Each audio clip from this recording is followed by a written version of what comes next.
Jones, Producer. voice actor, boo. Carl Jones, producer.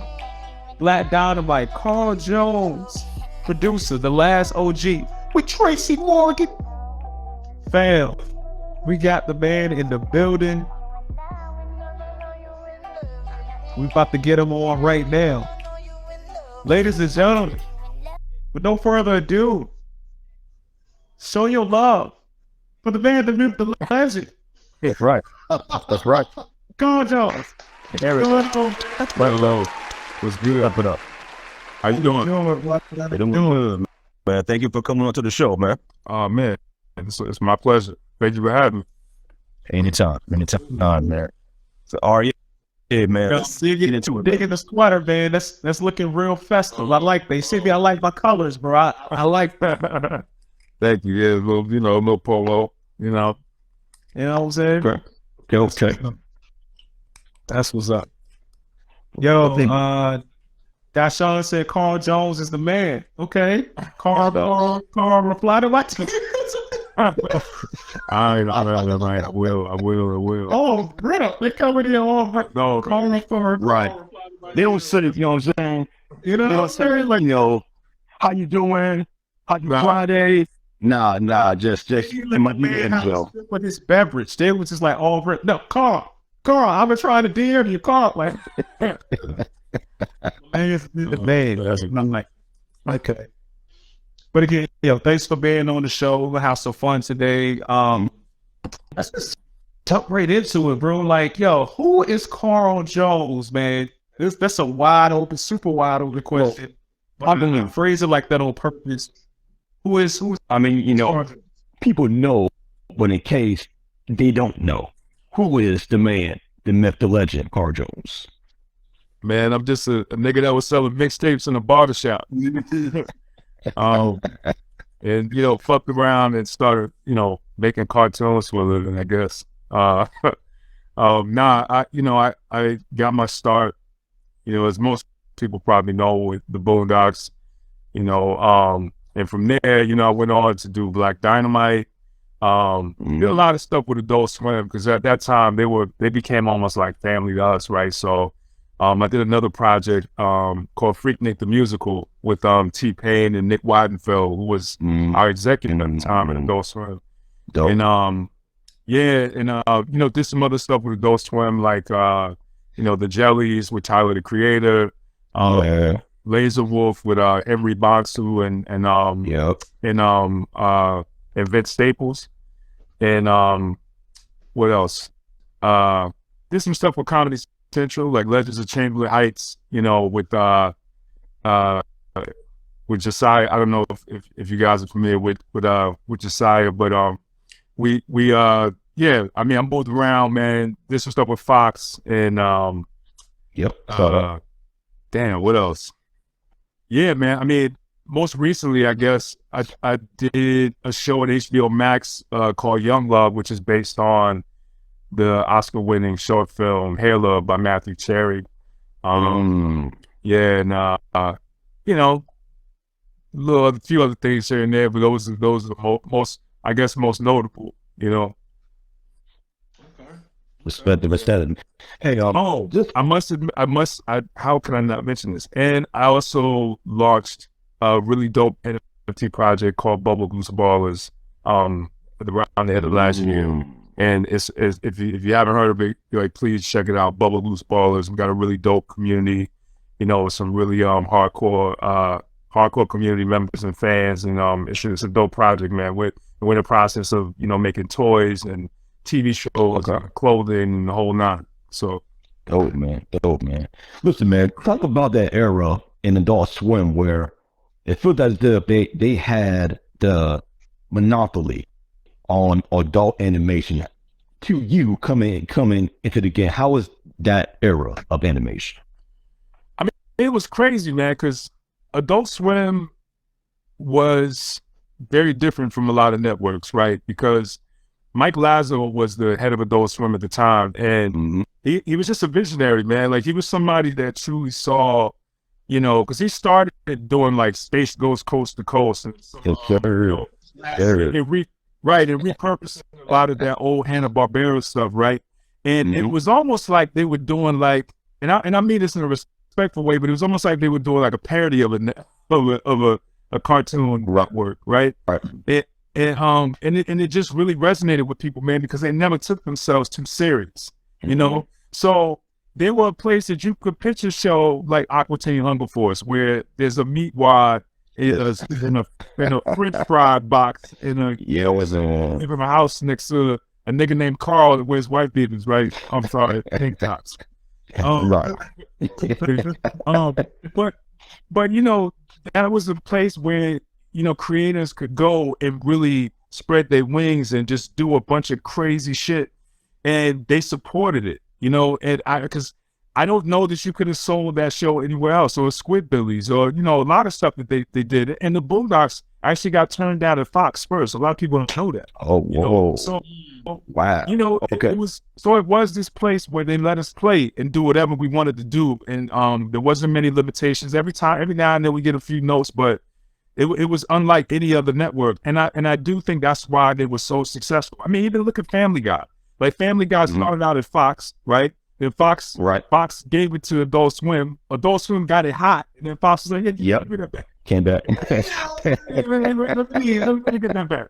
We need some of that. You know, we need some of that. Yeah. So, you know, it just became that place, man. And I mean, I think they've grown a lot since then. I mean, I think in some good ways, in some ways that, I don't know, maybe not be so good, just in the sense of, you know, they're a bigger company now, and they gotta, you know what I mean? They got boxes they gotta check, and, you know, Right. it's a cool, Yeah. it's a big corporate Shareholders, you know. yeah, all of that stuff, man. But they're still dope. It's still family to me, you know what I mean? And yeah. Yo, and everybody watching, if you got questions for Carl, go ahead and hit the little question icon at the bottom. We'll try to get your questions answered. Carl, you were talking about like get certain notes. So I'm imagining you guys are writing different shows, and maybe you submit. I don't know if you would submit the final product, or you submit a script to like the network, and they give you notes on it. I know that's pretty common in the industry. Is there anything that that you wanted to really get out there that would have been like, you just thought it was hilarious, but the network was like, oh no, If you can't do it, can't do it. I mean, We got sponsors. What would the Christmas think? yeah, I mean, there was only, there's only like two things that come to mind. Because like I said, they gave us a lot of room, right? Yeah. So there's only like two things that come to mind, but we still ended up doing it. We just got in trouble for it. So it's like, they warned us, you know, like the Tyler Perry episode for the Boondocks. Oh man, classic. Wow. Please touch on that, bro. Please touch on that. Well, no, they knew that was a dangerous space to be in. You know what I'm saying? Like, they told us in the beginning, like, you can't name him Tyler Perry. He cannot look like Tyler Perry. You can't touch Tyler Perry. Pause. You can't touch. Wow. You know what I'm saying? So I was like, so, you know, we found a very creative way to do it, or at least we thought, you know, at first we were like, okay, well, let's just use his real name. And then Adult Swim, I think like we got it past them. They were like, all right, this is better. Thank you. And I called him Tyler Perry. I can't remember what his real name is, but they were like, this is good. And then like 2 or 3 weeks later, they found out that we got his real name. And they were like, and that's when they had a real sit down with us, like, look, no bullshit. Like, don't fuck around. Like, we're not playing this game. Like, you know, you can't do it. So we called him Winston Jerome. We made him look very different, but people still knew what we was doing. And Anthony Crockett came in and he did the voice, and man, we just had so much fun with it. And as soon as it aired, I think it was like the very next day, Tyler Perry called Adult Swim personally. Wow. Like, you guys better not ever hear that again. And they What? And they did, man. But it was that time. There was that time, and then I think the other one was when we wanted to kidnap Oprah, when Ed and Rummy was going to kidnap Oprah. And this wasn't even the network. It actually didn't make it to the network because someone higher than Sony got wind that we were doing it, And they were like, because at first we thought it was like a legal note, right? So we had a call with the legal department because they have a department that handles, all of the legal notes or the standards and practices. So we had a call with them, and we were like, we don't understand how is this like breaking a law or like we don't get it. And they said, this is not a law. You just can't do it. And that was their only explanation. There's like, Sony as a company would not let you do it. Right. So they were like, so we not only could we not kidnap Oprah, we couldn't see Oprah. We couldn't even see her. We couldn't show her face. Even if they were unsuccessful at kidnapping her, we couldn't even show her face. So so that was the other thing. And we did, if you remember the episode, they kidnapped Maya Angelou instead. But that was the only two things that I could recall really. There was like, I think when we did on Black Dynamite, there was like, but we ended up still doing it. But Mike Lazo, he really didn't like the. It was I don't know if y'all remember. It was the Gay Bash episode, but it was like and the thing about it is, I'll just say this, like especially at that time, we weren't a lot of the stuff that we were tackling issues where we thought, at least from my perspective, we were offering many different angles and entry points into that conversation, right? So it was never like, this is what we believe or what we think. You know what I'm saying? It was, you always had, just like if you think about, even with Gangsta-licious, right? Like Riley had a point of view, Huey had a point of view, Ruckus had a point of view, and Granda had a point of view. And they were all very different, about how they felt about like, Riley wearing a Gangsta-licious man bag. But we never made like an overarching statement that we feel in some way that this is, you know what I mean? So that, and that is kind of the stance we took, I think, with a lot of things. It's just like there's a voice for the show, but we don't really try to drive home a very specific statement when it comes to something political or something or touchy subjects like that. You know what I mean? I feel you, man. Listen, man, of course, Boondocks being one of the most dangerous, one of the most thoughtful, funniest shows of all time, animation or live action period, right? The man behind it was Aaron Magruder. How was it like working with that man, that mind on the show? I mean, Aaron is, he's a genius, man. Like I think he deals with politics in a way that is like no other. You know what I mean? His point of view, his voice, his comedy. That's where I cut my teeth. That's who I learned from. You know what I'm saying? And who I studied. So he's amazing creative. I think in a lot of ways he's not. I wouldn't think of him as like a very collaborative creative. Like he's the type of person.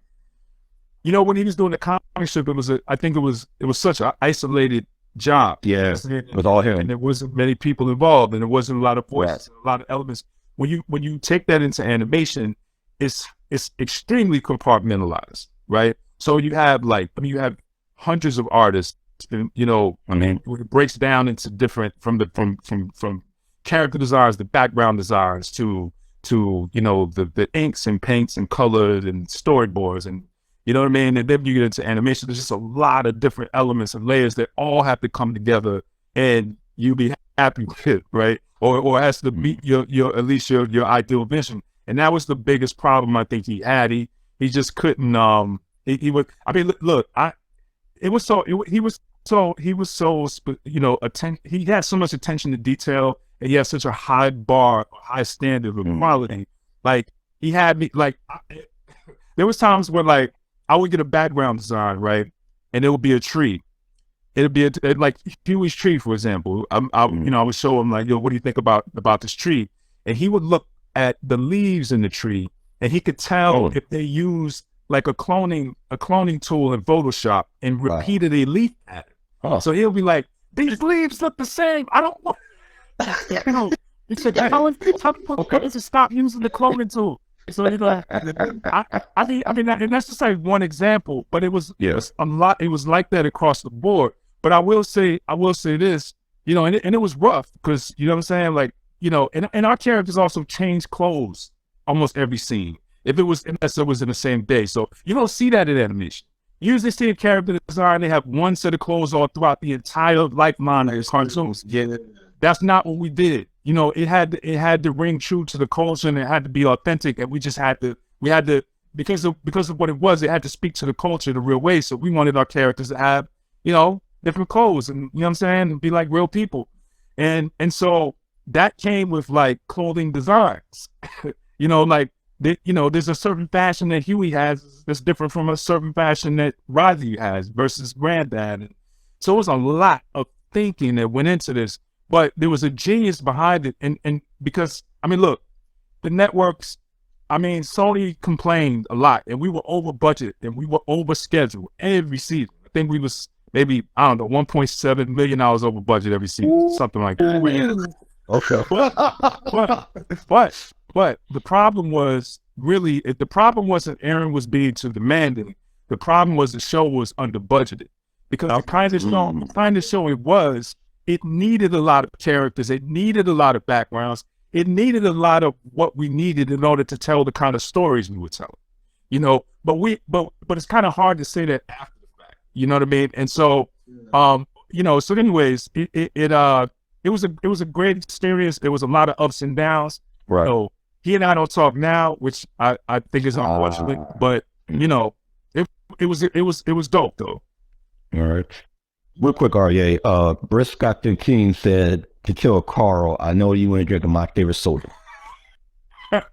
That's hilarious.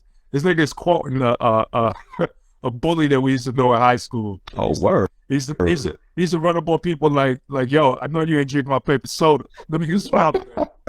I think he was like Debo. This nigga was like in 10th grade, but he had like a full beard and mustache.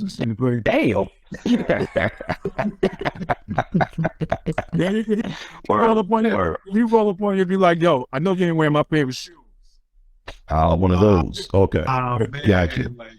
Gotcha. That's why. How are you? We got somebody in the comments say, how good of a rapper was Carl Jones? Shout out to Rickonia. Hilarious. He was one of the writers. He's one of the writers of Black Dynamite. Are you trying to give me the freestyle, niggas? Like, just like Carl Jones got bars. Nah, man. I used to mess around a little bit, but I'm not. Word. I got no. All right, but listen, man. A lot of people don't know, but I found out. I did my Googles, right? You executive produce In the Flow with Avion Crockett on Fox. Oh, wait a minute. Little flag right here. Hold on for a second. All right, go ahead. What'd you say? You got your bet. All right, so a lot of people may not know that you helped out with In the Flow with Avion Crockett on the Fox show. Right. Yeah. I love the show. What was some of your favorite moments working on that show? I mean, just working with Avion. Like, I mean, you know, Avion and I, we went to high school together.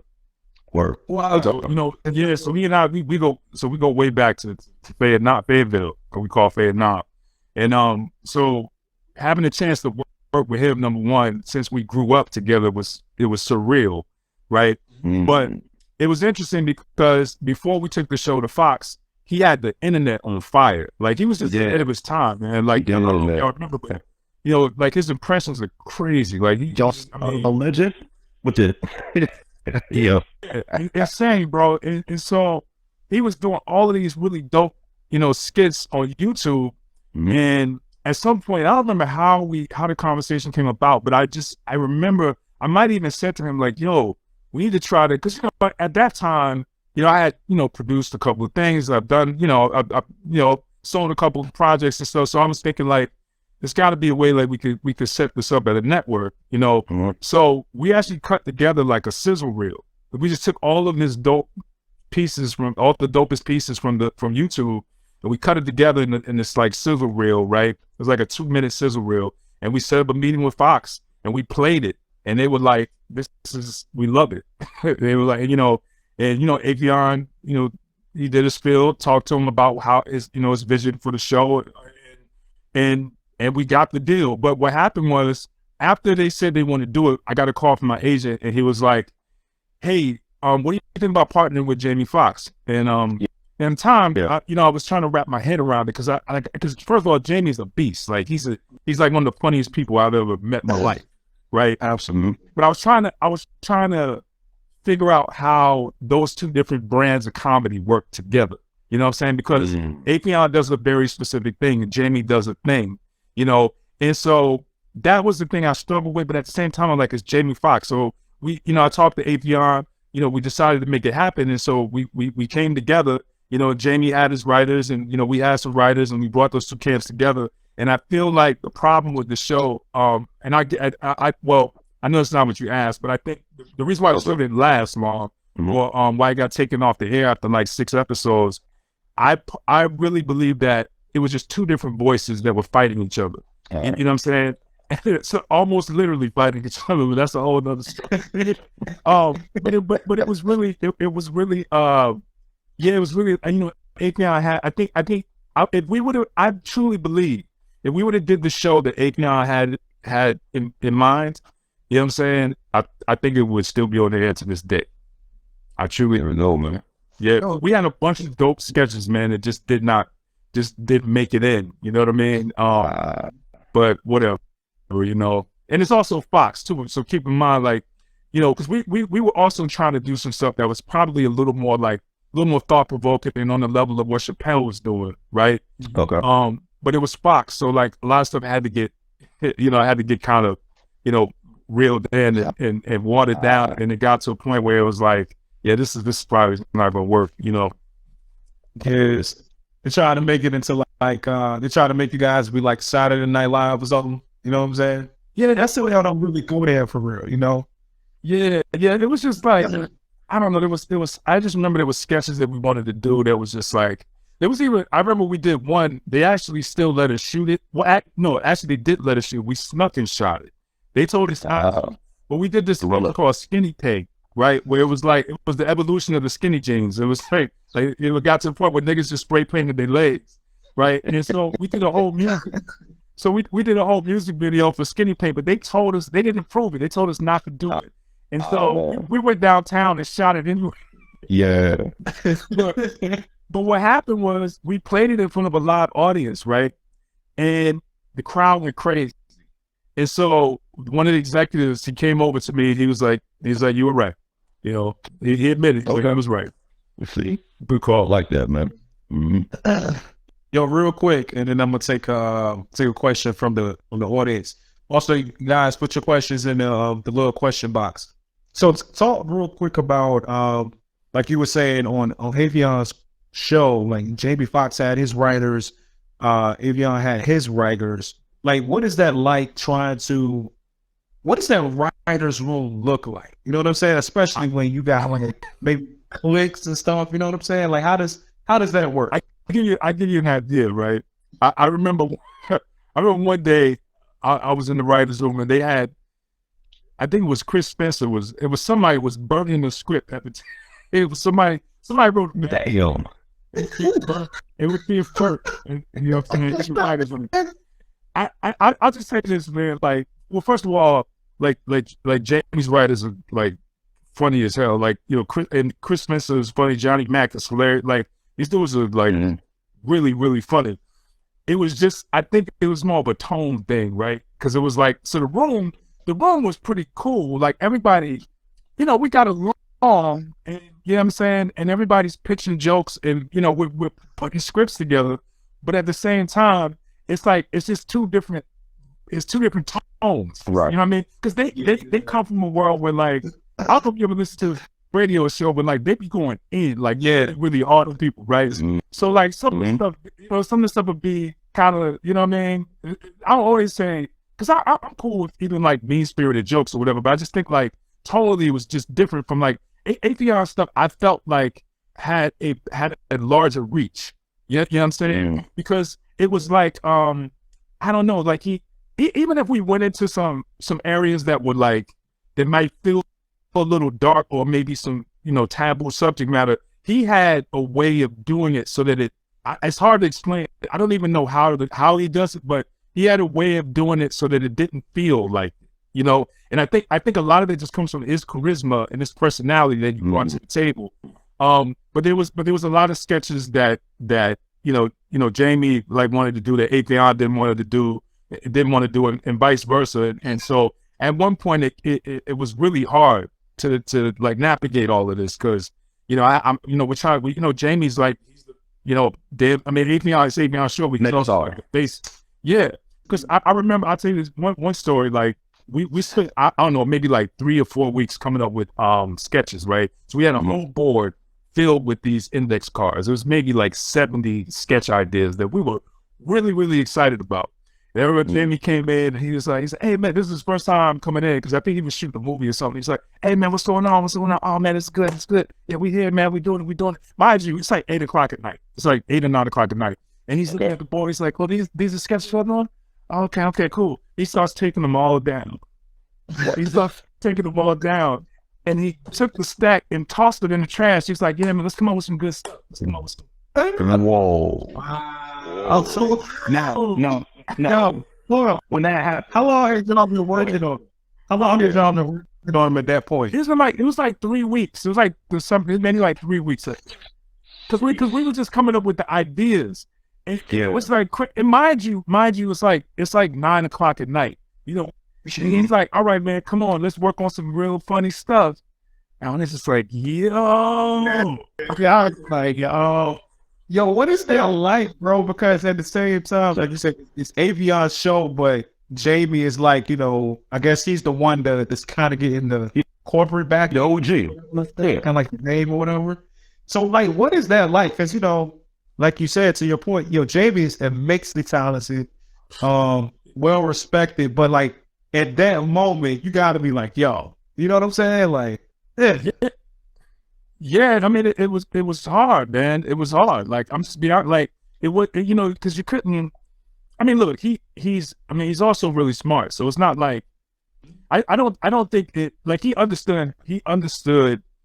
I think he understood what we were trying to do. I just think it was just a taste thing, man. It was just a taste. And so it's kind of hard for you to come to somebody and say that the taste, what I mean?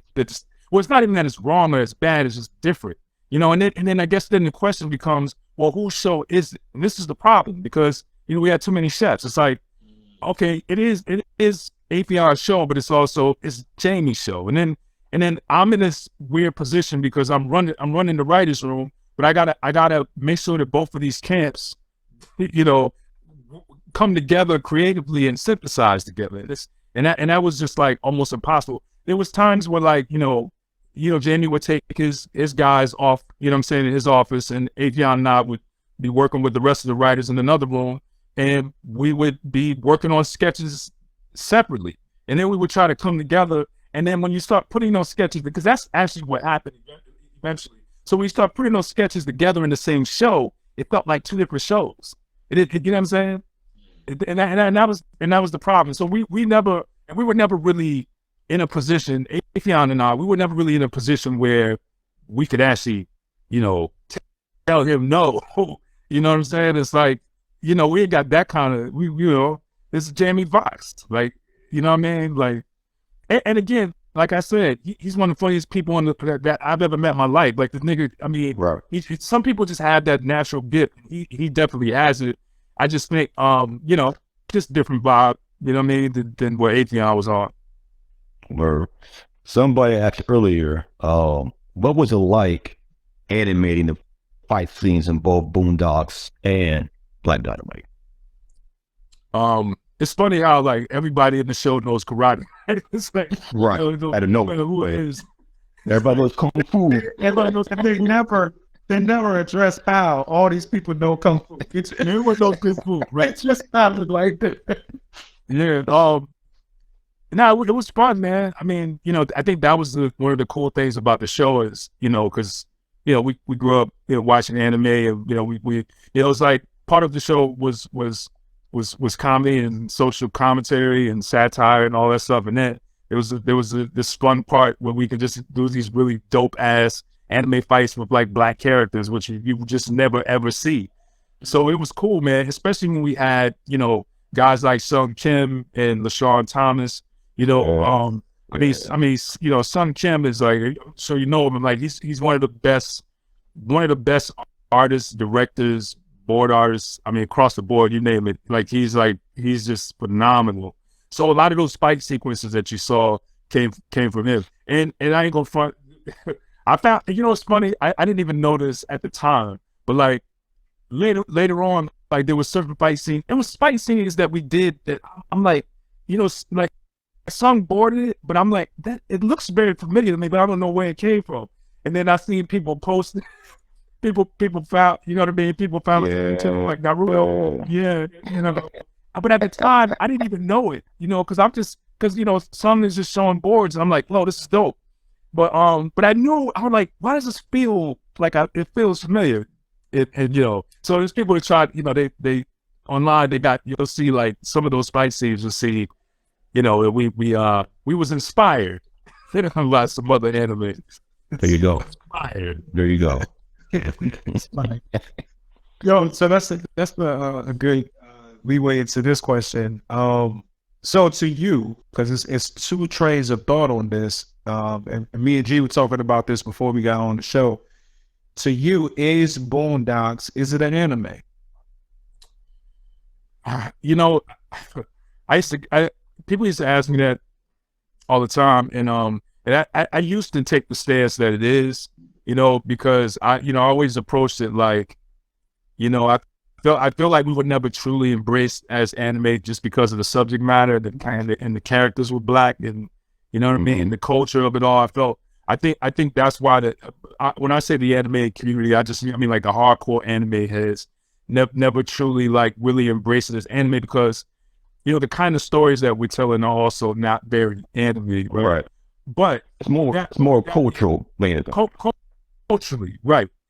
But with that being said, I feel like in terms of how the stories are being told, you know what I'm saying, and how executed those stories, and the designs, and the art, and the animation, and all the visuals, I mean, I would put it up there next to some, you know what I'm saying, some of these, you know, top anime shows, and honestly, I'm at a place now where like I don't even care if you don't accept it as anime. It's cool. Like we're not, you know, like why do we have to even try to fit in that box anyway? You know what I mean? Like what we always found ourselves, I'm saying, as black creators, not just creators, but as people, we always find ourselves trying to, you know, we always have to use someone else's measurements for our success, or we try to fit into other people's box, or we want to be validated by so many other, you know what I'm saying? I mean, like we you know, we don't need it. We don't have, so it's okay. Like, all right, it's not anime. Cool. You know what I mean? It is its own thing. I'm cool with that. You know, and I just feel like that across the board when it comes to anything that we do. Like we don't got to fit into anybody's box, or we don't have to measure up to anybody's criteria. Like we can, you know, we should just do us. All right. I want to take a little left turn here just for a hot second. If there was a versus battle between Thugnificient and Delicious, who you betting on? Now, when you say Delicious, do you mean Most Def? Most Def. And I would definitely say, That's what we saying. Can you, Carl Jones, beat Most Def ass? That's what we say. Oh no! Put all my money on Delicious. Okay, son. Okay. I didn't even write that rhyme for Thugnificient. That was, really? Believe it or not, that was DJ Pooh. Oh, word. Yeah, okay. DJ Pooh, you know. Okay. Actually, he wrote my verse, he wrote Snoop's verse, and he wrote Busta Rhymes' verse. Hey, man. Hey, go ahead, Pooh. Pooh, yo, Most Def ain't write nothing? Nah, he did like a he did like a little freestyle. I don't know if you remember what he was like, you know, drop the beat. He's like, gangsta delicious, my rhymes are vicious, eating them seeds, delicious. Like that was just him like just riffing. But like but nah, the other stuff, everything else I think was written. Yeah, we should do a Thugnificient album though, man. I always thought we thought be dope. We missed so many opportunities, man, like to do some cool stuff.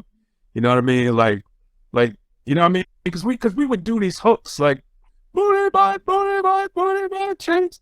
And it's like, and that shit, still to this day, I'll be on TikTok and I'm seeing videos pop up where people are doing stuff with it. And we never made a full song out of that. Like, how do we not make a song?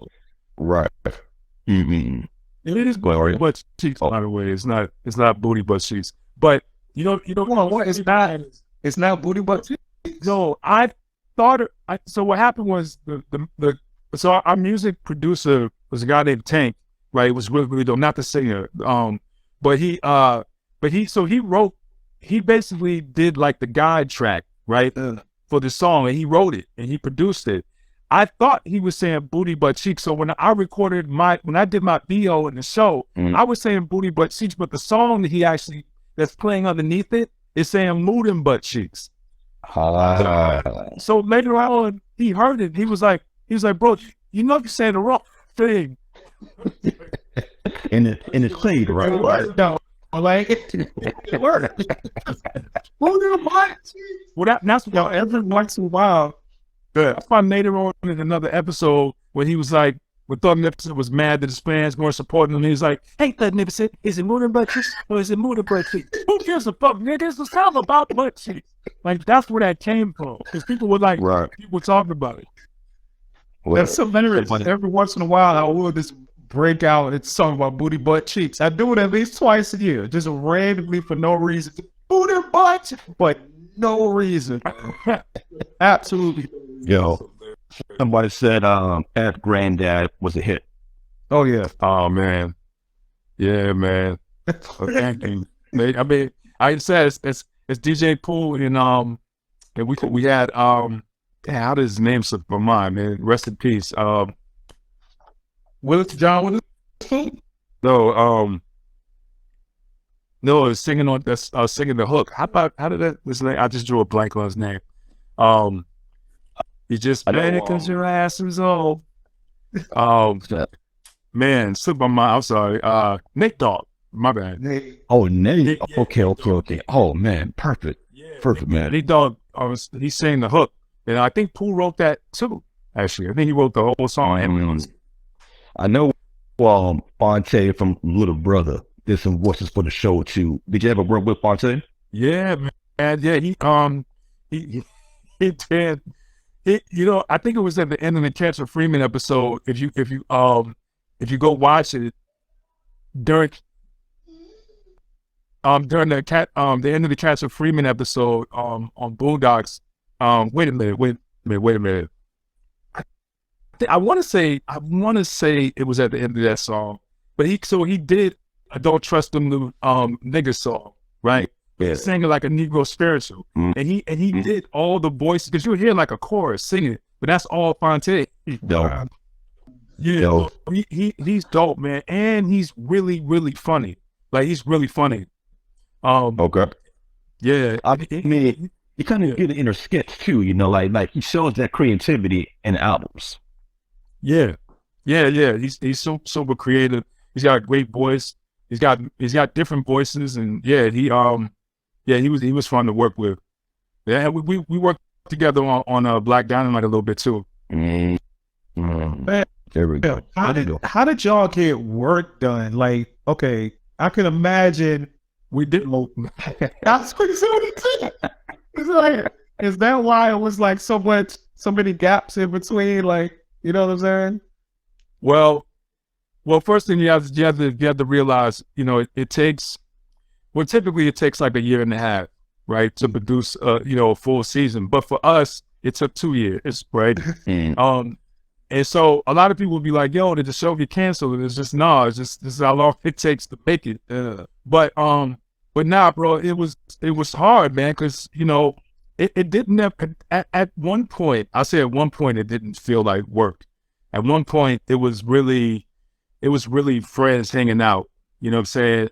And when I say that, I just mean like, we were having so much fun, and it got to the first season we were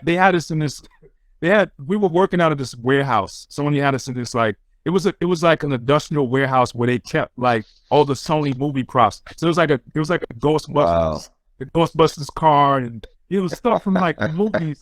was being kept at this like, this like warehouse or whatever. Then above the warehouse was this little bit of an office space, right? And this office area, there was no windows. There was like it was completely cut off from anything outside. And they used to pump some kind of toxic chemical into the ground in the parking lot.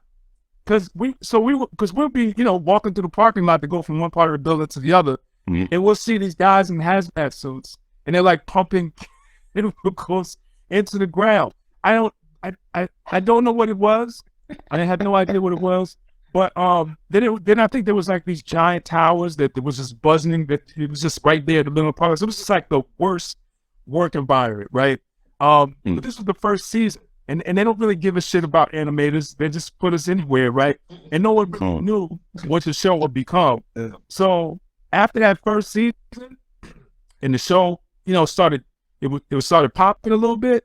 Aaron was like, I don't want to work there no more.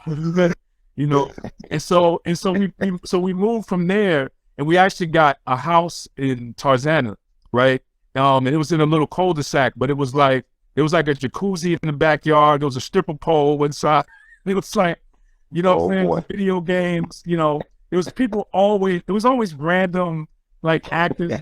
Celebrities there. Okay, porn stars. It was it was kind of a crazy atmosphere, but it was this place where like we were hanging out, and like it was hard for us to really stay focused, I guess, on one thing at a time because of that, because it was like a house, and it was a place that we could hang out and do other shit. So it was a little challenging because we ended up staying we damn near lived there, right? So it was like, we might work from like 12 to 2, and then we'll work again from like 4 to 6, and then we'll work again from like 12 to 3. I know you got some stories. About some of them. Like you got some stories. Too many. Too many. Yeah. I could tell by the smile. He's like, yeah, I can't really disclose what went down in that house right there in the cul-de-sac. I'm gonna have to think these memories, man. Notice I was like, I know you got some stories. He's like, yeah, too many. And I shut up. I was like, in case you want to tell a story. And look, he was just like, too good. I mean, like, damn, it was not real quick. Shout out. It was Elba. She said, not done with the late night mesothelioma claim. So what's wrong with that story? Random toxic gas everywhere, bro. That's wild. Right. Yeah, it's not. It was, but I mean, I don't know. Whatever. I'm not even going. Yeah. I'm afraid of. I'm saying this. Like, I was really focused on the work. No bullshit. Like, at the end of the day, it was to me, that show was so important, and I think it was like this for everybody. But dude, I was always afraid that we weren't going to meet our deadlines. You know what I'm saying? Or we would deliver this shit late. So it was always, we did whatever we had to do to keep the train on the track. You know what I'm saying? And so it was a big show to me. See, what people understand, like, say for example, like a show like Family Guy, you might have, I don't know, on average, you might have 150 to maybe 200 scenes, maybe, right? On the Boondocks, you might have 500 to 600 scenes. You might have 300 different characters in every episode. So it was a huge. I always say that we were making 22-minute movies. You know what I mean? If you think about the scale of the episodes in terms of like where the stories would go, they were going to some crazy places. Whereas traditional sitcoms are very contained, and it'd be like, like Family Guy mainly take place in the house, the bar, or right outside, and it'd be the same usual suspects you see in every episode. The Boondocks, we introducing new people almost every episode. We in prison one moment, you know what I'm saying? We in a nightmare of Tom's, we got steak meter in hell. We're doing, you know what I'm saying? Like, I mean, it was just always, it was like movie-sized episodes, so it took a lot. And so that was always my priority, and always my main focus was making sure that gets made, Here we go, man. Oh, And the wall-to-wall titties in the spot. There we go. That's it. This is So cool. oh, man. Remember those guys? I would keep on. I would think to myself, man. Listen, man. Another let's turn here, man. I want to know who is on your Mount Rushmore of voice actors of all time. Oh man, is it 4 or 5? It's 4. 4, right? Oh man, that's a good one. I would have to say Gary Anthony Williams. Oh, okay, good one. Yeah, and this is tough, and it's going to sound biased, but I truly believe this. I'll say Gary Anthony Williams, Regina King. Okay. I gotta give it up for John Witherspoon. But see, well, let me say this. When you say voiceover actor, right? Mm-hmm. There's people that do many different voices. They play many different characters, right? Like those guys are legend. Those are exceptional individuals, right? Right. And then you have those people that may not have that kind of range, but they do something very, very special, right? That's like John Witherspoon. No one can do John Witherspoon. Sure. You understand what I'm saying? Like some of these other voiceover actors that do many different voices, some of them are interchangeable. What meaning like, you can get someone else and do a voice like that. Yeah. But Spoon brought something to, and this is why I usually, when it comes to voiceover actors, that's kind of how I judge them. Also, it's like what did you actually bring into the character that's unique as well? Not just how interesting is the voice or how much you capture the character on the page, but Spoon brought something really unique to the table. So I would have to, and I feel the same way with Gary Anthony Williams and Regina King. And then, of course, I would say C.J. Yarborough as well. Like, and I know that's not biased, but he played Tom. Okay. So, but working with them, right? The improv is impeccable, right? Mm-hmm. I mean, off the dome, they're the best that have ever done it, honestly. And they really they've all brought something really special to each one of those characters in the show that we couldn't have gotten from some of the most seasoned veterans out there. Oh, I must say Eric Bowser too.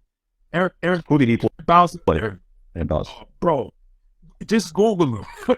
Eric, okay. Google Eric Bowser. Right now he's doing a lot of stuff with Warner Brothers, but like he's done. It's just too many. He's just like, okay. He's incredible, right? But then you also got guys like Kevin Michael Richardson too, who's phenomenal. Yep. And don't forget, Creed. She's a beast. Like Yep. So man, Creed is dope. Phil Lamar is OG. Peter David, you know what I'm saying? Yeah, absolutely. Hell yeah. And look, Kim Whitley, Tommy Davidson, JB Smooth, one of the best. I've been wrong. JB Smooth. Oh my God. Bros, I got to look at Jim B in the booth. The problem is he gives you too many takes to choose from. I bet. All of them are gold. You know what I'm saying? And so it's like, but who else? I'm gonna name a couple other people because it's like Clifton Powell, amazing. Clifton really? Powell, Okay. Pinky, you know what I'm saying? Yeah. And Cat Williams too. Cat Williams is amazing, awesome. Tara Strong. Oh, I don't know if you know Tara Strong. oh yeah, OG, like triple dipple OG in the game. She's dope, man. Oh, Yeah. Who else, man? My man, Kevin Michael Richardson. Michael Richardson. He's Yeah, dope, that's our name. Yeah. Yep. Crazy. He played Martin Luther King in the Boondocks episode. Oh snap. Okay. Word. That was Also, man, to kind of picking it off of that, man. Who's your Mount Rushmore of actors of all time? actors. Mm-hmm. Of all time. Yeah, that's tough, man. You trying to I'm gonna make some enemies. Yeah, I had too many friends, man. So, I think Sam Jackson. Yeah, I put Sam Jackson up there. I'm a big fan, and no one's gonna agree with this. I'm a huge fan of Danny McBride. Yo, that's a funny dude, man. You're a funny dude, man. And look, and I know in terms of like actors, he's not maybe like, but that dude is like, I will watch him in anything. He's just amazing to me. Same here. Man, and I'm kind of repeating myself, but Regina King, man. Yeah. Yeah. Regina King, she's amazing. Man, if I had to squeeze one, let me see. I mean, you could put you in there as well, I'm gonna say, or your boy Evian, Oh, Avion is dope too. There's so many, man. There's so many actors. I don't know. That's a tough one, man. I respect that. All right. You get a call from Denzel Washington in the morning. Like, look, I was around working with you, man. But I saw the Geek Salad interview. I'm like, nah, I ain't going right.